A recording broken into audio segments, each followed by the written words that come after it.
My husband forbade me from his garage. 10 years after he died, I finally entered and froze. I was a widow for 10 years. 10 long, hollow years. But I'd never stepped foot into my husband's garage. Not once. He'd always said it was his private sanctuary. Strictly off limits. Even when I asked to help him organize it, he'd snap. You don't need to see what's in there. After he died in a car accident, I left the garage untouched. Locked, dusty, forgotten. Until now. I finally decided to sell the house and downsize. The garage would have to be cleared out.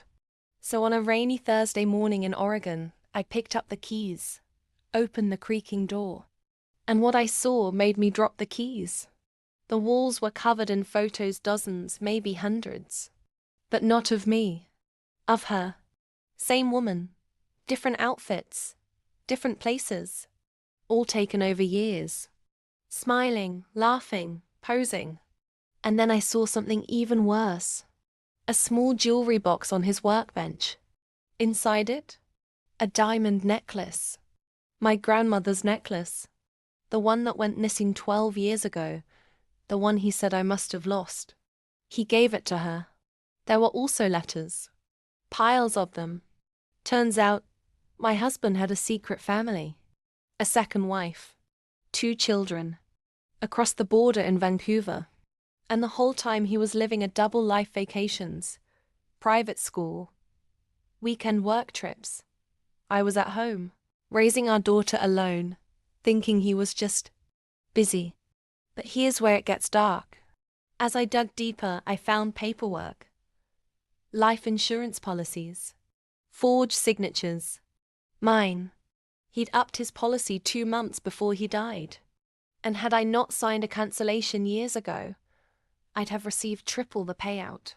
But somehow, the record said I waived it. With a shaky, forged signature, he was preparing to leave me. Leave me broke. With nothing. And then fate did its part. He died before his plan could be completed. But I was done grieving. I hired a private investigator. Tracked down the second family. Turns out, they didn't know about me either. His second wife thought she was the only wife. She was living in the house he bought with my inheritance. But revenge? Oh, it came quietly and thoroughly. I exposed the fraud to the insurance company. Took back the $2.5 million payout his second family illegally received. Sued the estate. Got my grandmother's stolen jewels back. But the final blow, I published a memoir, The Widow's Garage. How I found my life in his lies. It hit #1 in true crime. Now I live in Paris. And the second wife? She sends me thank you cards.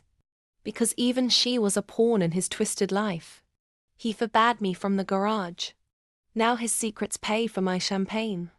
Ladies, trust your gut. If something feels off, don't wait 10 years to find out.